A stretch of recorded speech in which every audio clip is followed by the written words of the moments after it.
The Tribunal Collective had ruled the galaxy for 7,000 years with an iron, wrapped in the illusion of civilization. They called themselves peacekeepers. But the 63 species that no longer existed would have called them something else if they still had voices to speak. The Tribunal's power came not from their weapons, though they had plenty, from something far more fundamental, the voice system. It was a network of quantum relay stations that connected every inhabited world across 500,000 light-years of space. Through it, thoughts could travel instantly from one end of the galaxy to the other. Species that joined the collective gained access to this miraculous technology. Species that refused, or that the Tribunal deemed unworthy, simply disappeared. The voice system was more than communication, it was control. Every message, every transmission, every whisper between worlds passed through Tribunal relay stations. They monitored everything. They knew everything. And they used that knowledge to maintain their grip on power. The system had taken 3,000 years to build, connecting billions of devices across millions of worlds. It was the nervous system of galactic civilization itself. Without it, the Tribunal believed the galaxy would collapse into chaos. They were right, but not in the way they imagined.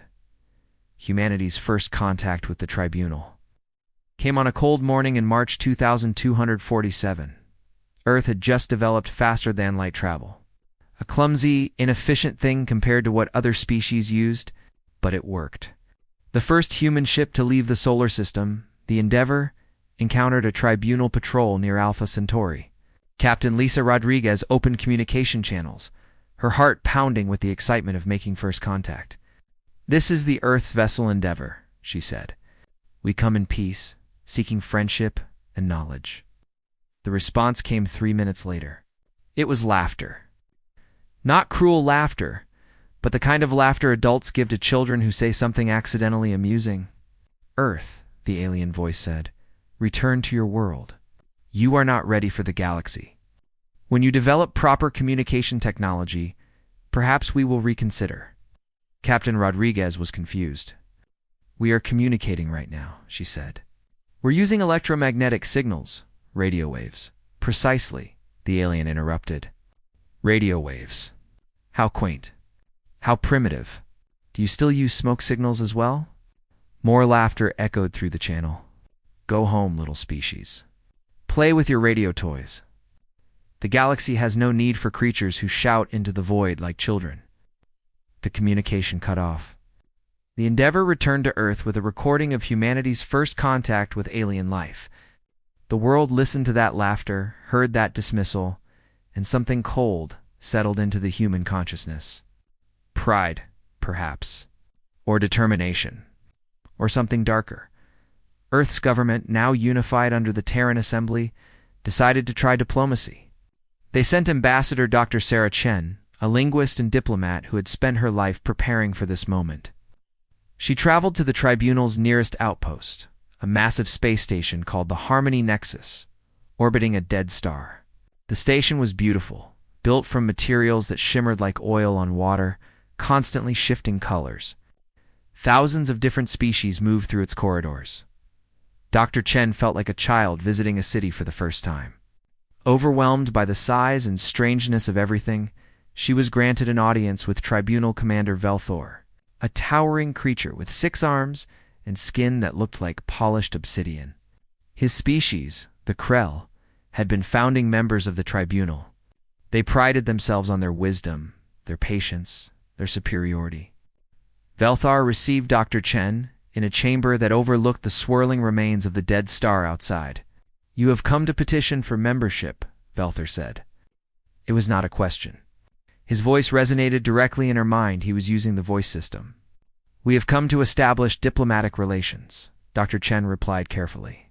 "Humanity wishes to learn from the galactic community.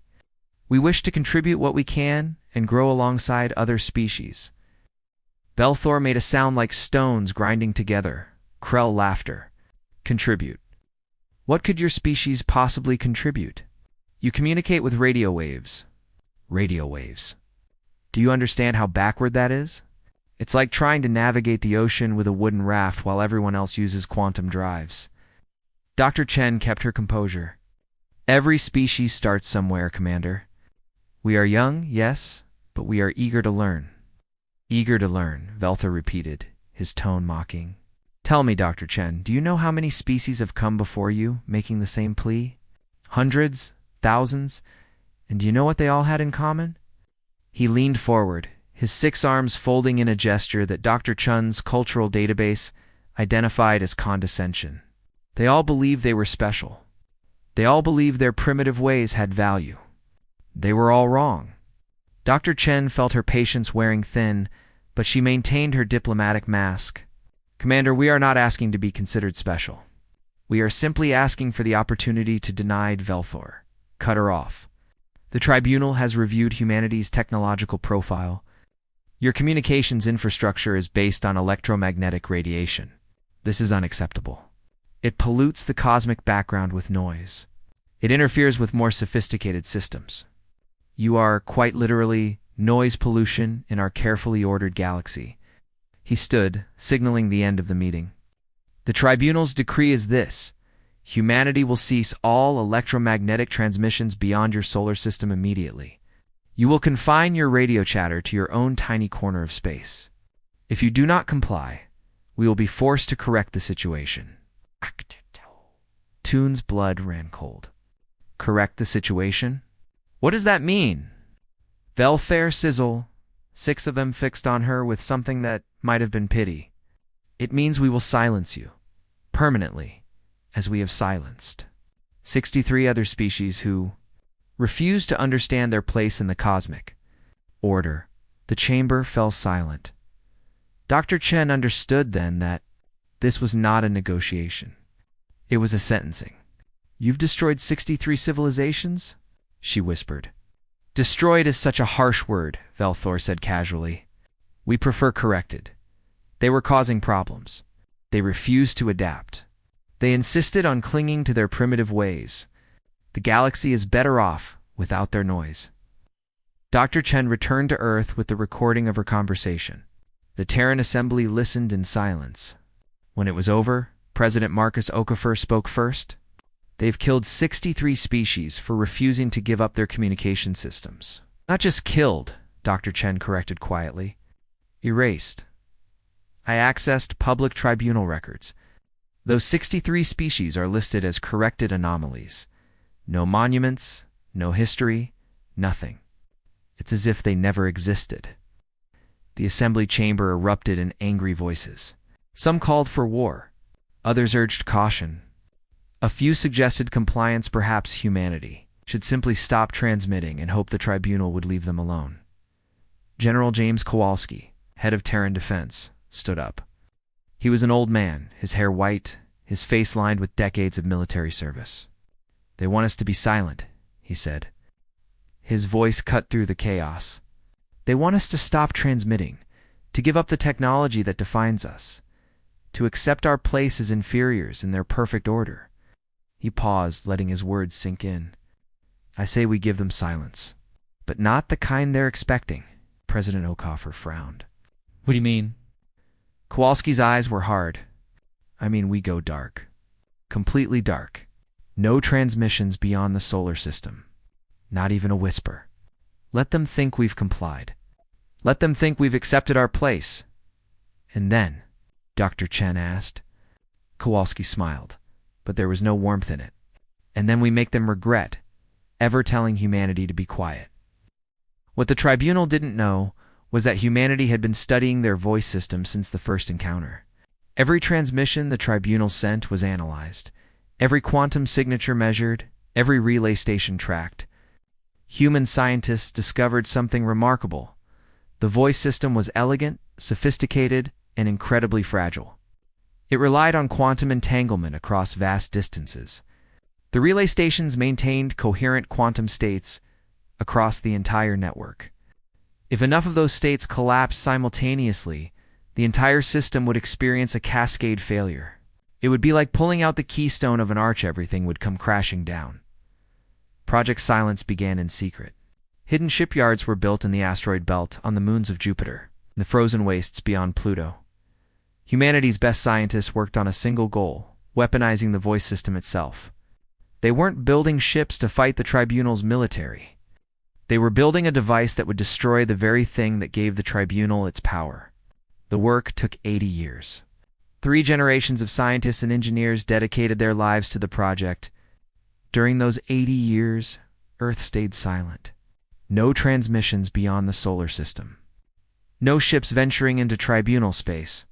To the galaxy, humanity had learned its lesson and accepted its place as a quiet, isolated species of no importance. But in the darkness of the outer solar system, in facilities that didn't appear on any map, humanity prepared. They built the resonance cascade device that could trigger a quantum collapse across the entire voice system. It wouldn't kill anyone directly. It wouldn't destroy planets or blow up stars. It would do something far more devastating to the Tribunal. It would take away their voice.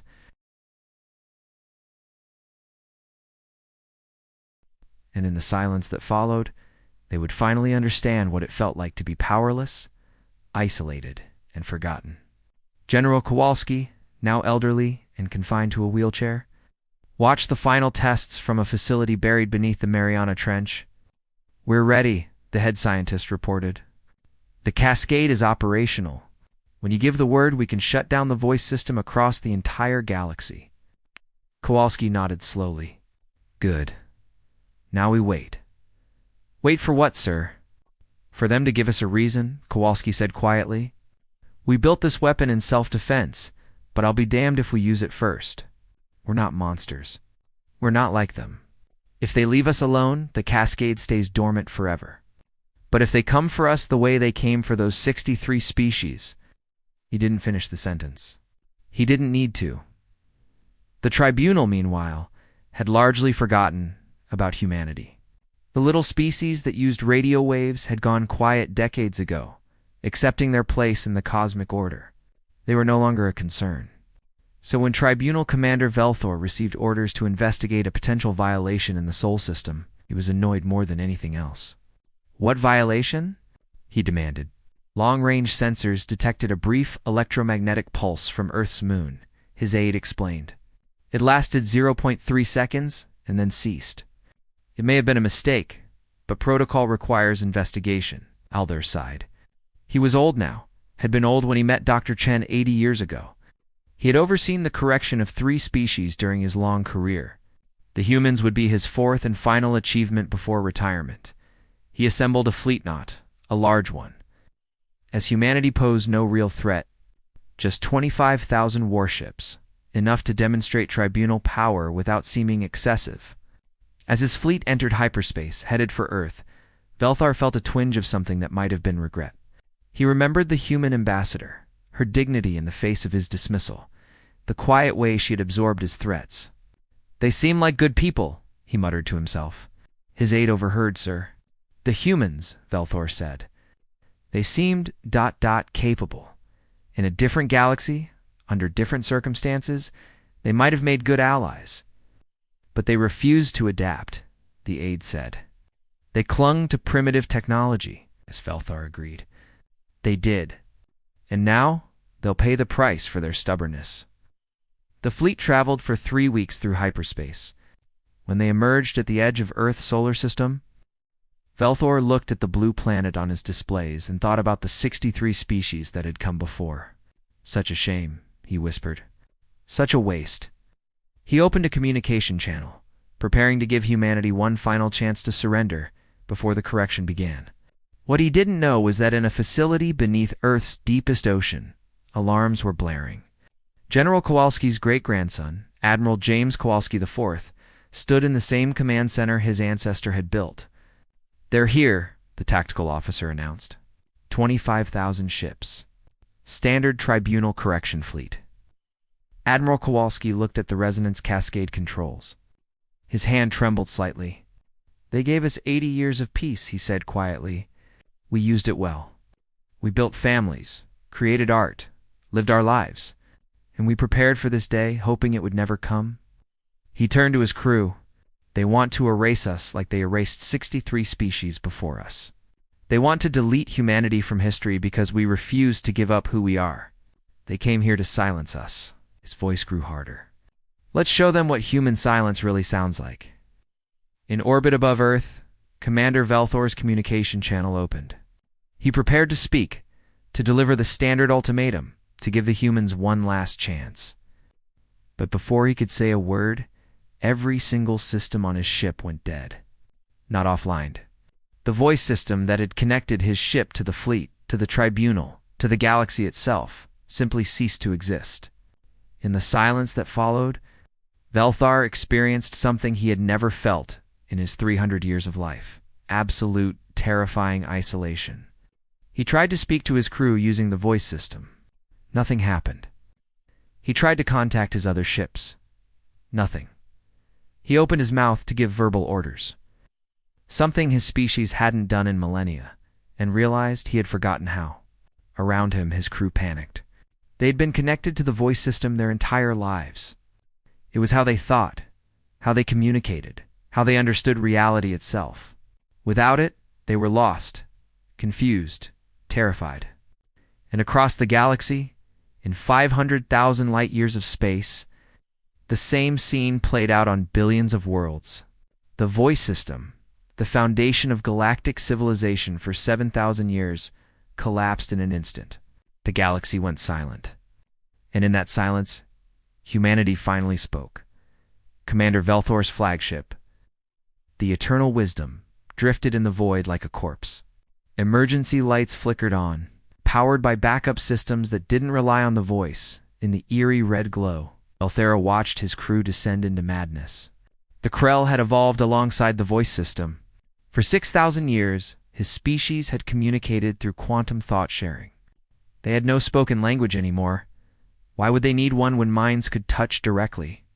Now, cut off from the voice, they were experiencing something worse than deafness. They were experiencing the dissolution of self. Velthor's second officer, Krthona, began screaming.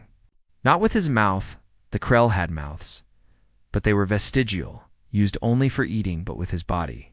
He thrashed against his restraints, 6 arms flailing wildly, his polished obsidian skin cracking from the force of his movements. Other crew members followed. Some curled into balls, withdrawing into themselves. Others became violent, attacking anything nearby. The bridge descended into chaos. Velthor tried to give orders, but he realized he didn't know how to speak aloud. His species had forgotten. He pressed his hands against his control console, trying to send signals the old way, through touch and gesture, but his crew didn't understand. They had never learned. Across his fleet, 25,000 ships experienced the same breakdown. Crews that had functioned as perfect hive minds, coordinating through the voice with perfect precision, suddenly became collections of isolated individuals who couldn't communicate at all. Ships collided with each other as panicked pilots made random course corrections. Weapon systems fired blindly into space as confused gunners pressed controls they no longer understood. The organized armada that had entered Sol System became a swirling chaos of damaged ships and traumatized crews. Velthar stumbled to his captain's chair and collapsed into it. His 6 arms trembled. His mind felt ... empty. For his entire life, he had felt the presence of others in his thoughts. The voice system had connected him to his crew, his family, his entire species. Now there was only silence, and in that silence, he was utterly, completely alone. On Earth, in the Project Silence Command Center. Admiral Kowalski watched the Tribunal fleet tear itself apart. "Status report," he said quietly. "The resonance cascade is performing exactly as designed," the chief scientist reported. Her name was Dr. Lisa Martinez, great-granddaughter of Captain Lisa Rodriguez, the woman who had made humanity's first contact with the Tribunal. The quantum collapse propagated through the entire voice system in 1.7 seconds. Every relay station within 500,000 light-years has gone offline. Casualties? Kowalski asked. On our side? None. On theirs. Dr. Martinez paused, checking her displays. We're detecting massive energy spikes across their fleet. Ships colliding, weapons discharging randomly. They're killing themselves, Admiral. We didn't have to fire a single shot. Kowalski felt no satisfaction at the report. What about the rest of the galaxy? Communications are down everywhere. Every species that relied on the voice system is experiencing the same effect. The The more dependent they were on the system, the worse the impact. She brought up a galactic map. Red zones spread across it like a disease. These are areas reporting complete societal collapse. These yellow zones are experiencing severe disruptions. The green zones are species that maintain backup communication systems. Kowalski studied the map. Most of it was red. How many dead? Too early to say, Admiral? But the projections? Dr. Martinez's voice cracked. The projections say billions, maybe trillions. Not from the cascade directly, but from the chaos that follows. Ships lost in hyperspace. Governments unable to coordinate emergency responses. Medical facilities cut off from expert systems. Supply chains collapsing. Looked at him with tears in her eyes. We didn't just destroy their communications, sir. We destroyed their civilization. Kowalski stood slowly. He was 78 years old, had spent his entire career preparing for this moment. I know, he said quietly, but they came here to do worse to us. They came here to erase us from existence, to ensure humanity would never be remembered. We didn't start this war, Doctor. We just finished it. He walked to the viewport that looked out into the dark ocean. Somewhere above, beyond miles of water and rock and atmosphere, the Tribunal fleet was dying. Open a channel, he ordered. Broadcast on all electromagnetic frequencies. If any of them remember how to build a radio, they'll hear us. The communication system's activated. For the first time in 80 years, Earth transmitted beyond the solar system. Kowalski's voice translated into every known language. Heard through space on radio waves, primitive, beautiful radio waves that couldn't be silenced by any cascade. This is Admiral James Kowalski of the Terran Defense Force. Speaking to Commander Velthor and the Tribunal fleet currently in our solar system. Your voice system is gone. We destroyed it. Not because we wanted to, but because you gave us no choice. He paused, gathering his thoughts. 80 years ago, you told us we were noise pollution. You told us our communication technology was primitive and unacceptable. You threatened to silence us, to erase us from history, the way you erased 63 other species. We listened to your threats. We heard your contempt, and we understood that you would never let us exist as we were. His voice grew harder. So we went silent. We gave you the silence you demanded, and in that silence, we prepared. We studied your precious voice system, found its weaknesses, and built a weapon that would take it away from you. Not because we're monsters, but because we're survivors. Velthor, on his dead ship, heard the message through a hastily repaired emergency radio system. A human voice, speaking words he could understand through his ship's translation matrix. You're listening to me now through radio waves, Kowalski continued. The same primitive technology you mocked. The same system you called unacceptable. It's keeping you alive right now, Commander. Your backup systems, your emergency communications, they all rely on electromagnetic signals, because even your advanced species knew to keep the old ways as fail-safes. He leaned forward. We're going to make you an offer, Commander. One chance. Withdraw your fleet from our solar system. Return to Tribunal space. Tell your leaders what happened here. Tell them that humanity will no longer tolerate being threatened. Tell them that if they leave us alone, we'll help them rebuild.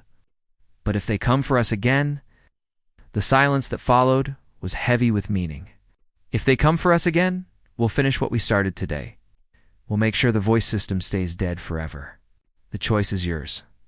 Velthor sat in his dark ship, listening to the human's words. Around him, his crew had finally calmed down, exhausted from their panic. They sat in the darkness, breathing heavily, experiencing silence for the first time in their lives. Velthor realized something in that moment. He had spent centuries believing the Tribunal was superior because of their technology.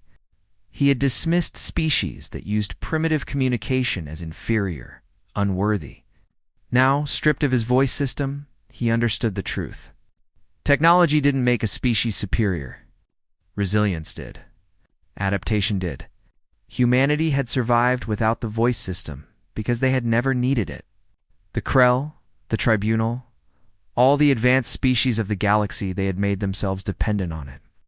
They had forgotten how to function without it. And now, in this moment of crisis, humanity was stronger because they had remained primitive. He managed to activate his ship's emergency communication system, a radio transmitter that hadn't been used in 4,000 years. His voice, rough and unpracticed, spoke into the microphone. "This is Commander Velthar. I accept your terms." It was the first time he had spoken aloud in his entire life. The words felt strange, physical, real in a way the voice had never been. "We will withdraw. We will return to our space. But know this, Admiral, you have not just destroyed our communications. You have destroyed everything. The galaxy is falling apart. Species are dying. Civilizations are collapsing. This is genocide on a scale I cannot comprehend." Kowalski's response was immediate. "Yes, it is. And you were going to do the same to us. The only difference is, we had a better weapon." His voice softened slightly. "But genocide was never our goal, Commander. We're not like you. We don't erase species from history. We want to help rebuild. But first, you need to understand something fundamental. Humanity will never be silent again. We will transmit on whatever frequencies we choose. We will communicate however we want. And anyone who tries to stop us will experience what you're experiencing now." Velthor looked at his broken crew. They were the finest warriors in the galaxy, trained for centuries, equipped with the best weapons ever created. And they had been defeated without a single shot fired. "How?" he whispered. "How did you do this?" "You want to know the technical details?" Kowalski asked. There was a hint of dark amusement in his voice. "The voice system uses quantum entanglement across relay stations. Very elegant. Very efficient. Very fragile. We built a device that triggers a cascade collapse in the quantum states. Once it starts, it propagates through the entire network automatically. Your own system destroyed itself. But that would require..." Velthar's mind raced. "That would require an understanding of quantum mechanics beyond anything we've achieved." "Yes," Kowalski agreed.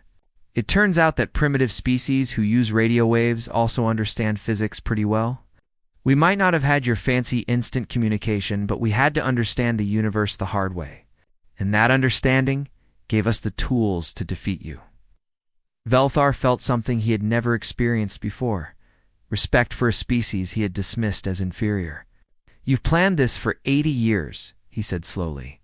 "You went silent not because you accepted our decree, but because you were preparing." "Every second of every day for 80 years, Kowalski confirmed. 3 generations of humans dedicated their lives to this. Scientists, engineers, soldiers. We built the cascade in secret, powered by resources you never knew we had, using facilities you never detected. We learned patience, Commander.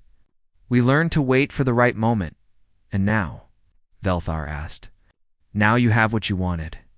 You've destroyed us. What will you do with your victory?" Kowalski was quiet for a moment. "That depends on you. The cascade can be reversed. We can help restore the voice system. Not the same way it was. We'll never let the tribunal control it again, but we can rebuild it as something better. A true network, not a tool of control." The offer hung in the dead air. Velthar understood what was being said. Humanity was offering mercy, but only on their terms. "You would help us?" he asked. "After everything we did? After we tried to erase you?" "We're not doing it for you," Kowalski said bluntly. "We're doing it because billions of innocent beings across the galaxy are suffering right now. Species that never threatened us. People who are dying because they're caught in the middle of our war. They don't deserve this." He paused. "But understand this. The new voice system will be built on human principles. No censorship. No control.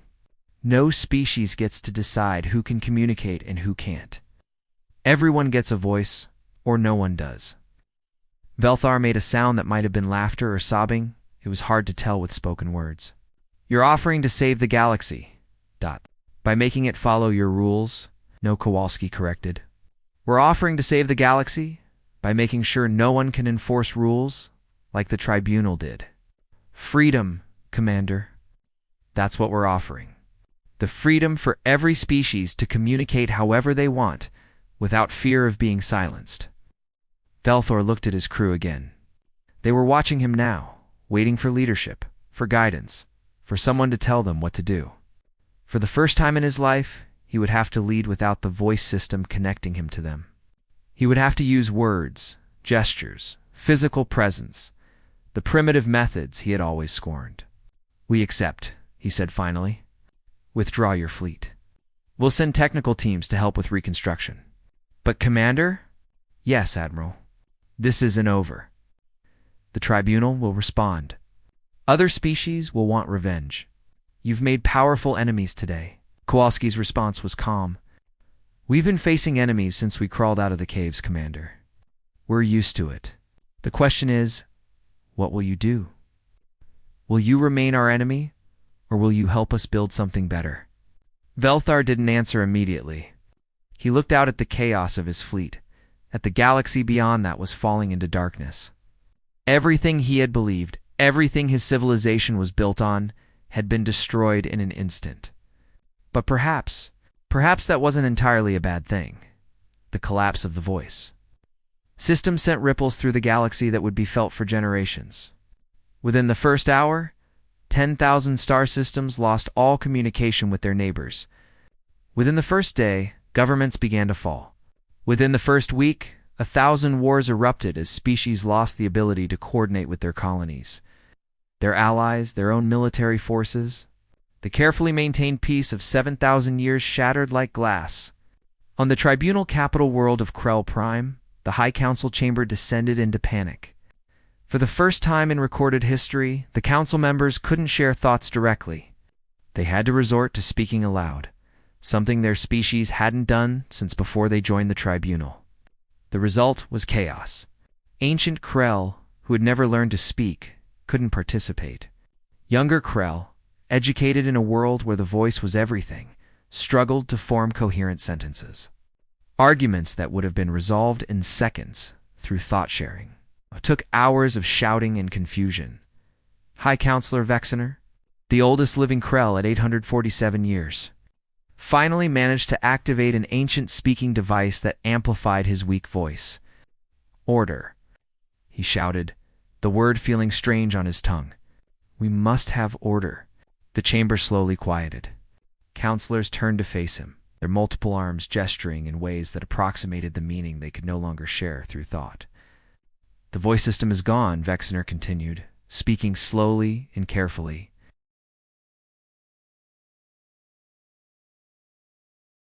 "We do not know if it can be restored. We do not know who did this. We do not know what to do." He paused, gathering strength. "But we know this. The tribunal as we knew it is finished. We can either adapt to this new reality, or we can die clinging to the old ways." "The humans did this," shouted Counselor Meltha, one of the few younger Krell who had learned verbal speech as a hobby. "Commander Velthor's fleet went to enforce compliance in their system. And the voice system collapsed immediately afterward. It cannot be coincidence." Vexener nodded slowly. Perhaps? "But consider what that means. If the humans possess technology powerful enough to destroy the voice system, then they possess technology powerful enough to destroy us. We cannot fight them. We can only negotiate. Negotiate." Meltha's voice was incredulous. "With primitives? With creatures who use radio waves? Are they primitives?" Vexener asked quietly. "Or are we? We cannot speak without the voice. We cannot coordinate our fleets. We cannot contact our colonies. We are helpless, Meltha. The humans, meanwhile, are offering to help us rebuild. Which of us is truly advanced?" The question hung in the air. No counselor had an answer. Across the galaxy, similar scenes played out. The Orion Syndicate, a loose confederation of merchant species, collapsed within 48 hours as trading partners lost contact with each other. Centuries-old contracts became meaningless when no one could verify terms. Currency systems that relied on instant galactic transactions froze. Markets crashed. Worlds that had imported 90% of their food found themselves starving. The Harmony Collective, a union of telepathic species that had used the voice system to amplify their natural abilities, suffered the worst. When the system collapsed, Millions of Harmony citizens experienced a psychic backlash that left them catatonic. Hospitals overflowed with patients who had lost the ability to think coherently. Some never recovered. On Earth, in the Project Silence Command Center, Admiral Kowalski watched the reports come in through humanity's primitive but functional radio networks. Each report was worse than the last. Casualties in the billions. Refugee crises on 1,000 worlds. Governments collapsing. Chaos spreading like wildfire. Dr. Martinez stood beside him, her face pale. "We did this," she whispered. "We broke the galaxy." "They broke themselves," Kowalski corrected quietly. "By making themselves dependent on a system they didn't control. By believing that technology made them superior. By forgetting the basic skills of survival." He turned to face her. "But you're right, that we have a responsibility now. We broke it. We have to help fix it." Over the next 6 months, humanity launched what they called Operation Relay. It was the largest humanitarian mission in human history. Thousands of ships carried emergency communication equipment to worlds across the galaxy. Simple radio systems, laser communication arrays, even old-fashioned messenger drones, everything humanity had developed during their 80 years of silence. The equipment came with human technicians who taught alien species how to use it. Not the voice system's elegant thought-sharing, but functional communication that didn't require quantum entanglement or relay stations. Many species resisted at first, their pride wounded by having to learn from the primitives who had destroyed their civilization. But hunger and chaos are great teachers. Within a year, most major worlds had re-established basic communication through human technology. Commander Velthor became an unexpected ally in this process. After withdrawing his fleet from Sol System, he had returned to Krell Prime expecting imprisonment or execution for his failure. Instead, the High Council appointed him as the first Krell ambassador to Earth. "You understand them?" High Counselor Vexner told him. "You spoke with their diplomat 80 years ago. You fought against them and lost. You are the only Krell who can bridge the gap between our species." Velthor accepted the position, though he suspected it was partly a punishment being forced to work with the species who had humiliated him. But as he spent time among humans, learning their ways, studying their history, he began to understand something profound. Humanity had survived and thrived not because of superior technology, but because of superior adaptability. He learned about Earth's history, how humans had survived ice ages, plagues, wars, and near-extinction events multiple times, how they had built civilizations, watched them fall, and built new ones from the rubble. How they had never stopped innovating, never stopped adapting, never stopped fighting to survive. "You've died 1,000 deaths as a species," he said to Admiral Kowalski during one of their meetings. "And each time, you've come back stronger." Kowalski nodded. "That's the human condition, Commander. We're not the strongest species. We're not the smartest. We're not the most advanced. But we're the most stubborn. We refuse to give up. We refuse to be erased." He poured 2 glasses of whiskey. Velthor had developed a taste for it. The tribunal tried to silence 64 species. The first 63 accepted their fate. They let themselves be erased because they believed the tribunal was too powerful to resist. Humanity looked at that same power and said, "No, we're not going quietly." Velthor drank, enjoying the burn of the alcohol. The Krell had never developed recreational drinking. They had shared pleasures through the voice instead. Now he was learning to appreciate physical sensations. "I understand now why you won," he said. "The tribunal made war with weapons. You made war with patience and preparation. We tried to destroy you in a day. You prepared for 80 years to destroy us in a second. We didn't want to destroy you," Kowalski said. "We wanted to make you leave us alone." "There's a difference, is there?" Velthor asked. "Look at the galaxy now. Billions dead, trillions suffering, civilizations collapsing, all because you wouldn't accept your place." Kowalski's eyes hardened. "Our place. Commander, let me tell you something about humanity. We don't accept our place. We don't believe in a natural hierarchy, where some species get to decide who lives and who dies. Every species deserves the right to exist on their own terms. That's why we're helping you rebuild, not because you deserve it." but because every living being deserves a retro-contingence at life. The reconstruction took 50 years. Slowly, painfully, the galaxy came back together. But it was a different galaxy now. The tribunal officially dissolved after 7,000 years of rule. In its place, humanity proposed something new, the Galactic Commons. A loose federation where every species had equal voice and no one species could control communication infrastructure. Many species resisted. The proud Krell, the ancient Harmony Collective, the militant CRE Dominion, all of them, struggled with the idea of equality with species they had considered inferior. But they also understood that refusing meant isolation in a galaxy that was learning to work together. One by one, they joined. The new voice system that emerged from the reconstruction was a hybrid. It used quantum relay technology similar to the old system, but it was open source. Every species could examine the code, verify there were no backdoors, ensure no one was monitoring their communications. And critically, it was backed up by multiple redundant systems, including old-fashioned electromagnetic communication. Admiral Kowalski lived to see the first transmission through the restored voice system. He was 128 years old, kept alive by advanced medical technology that humanity had traded for during the reconstruction. He stood in the same command center where he had ordered the Cascade activation 50 years earlier, now converted into a museum. Beside him stood Commander Velthar, now the Krell representative to the Galactic Commons. They had become unlikely friends over the decades, bonded by the shared experience of that terrible day when the galaxy went silent. "Are you afraid?" Velthar asked. "That we'll go back to the old ways?" Kowalski shook his head. "No, because this time every species knows how to survive without the voice. You've all learned radio, lasers, physical communication. If the voice system fails again, the galaxy won't collapse. We'll adapt," he smiled. "That's the real gift humanity gave you. Not the technology, but the understanding that you don't need to depend on any single thing to survive."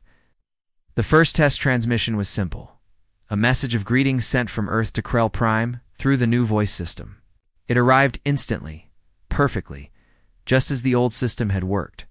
But this time, backup systems confirmed the message arrived through radio as well. And laser communication and physical courier drones. Redundancy, resilience, adaptability, the human way. Velthar felt the voice touch his mind again for the first time in 50 years. It was ... different.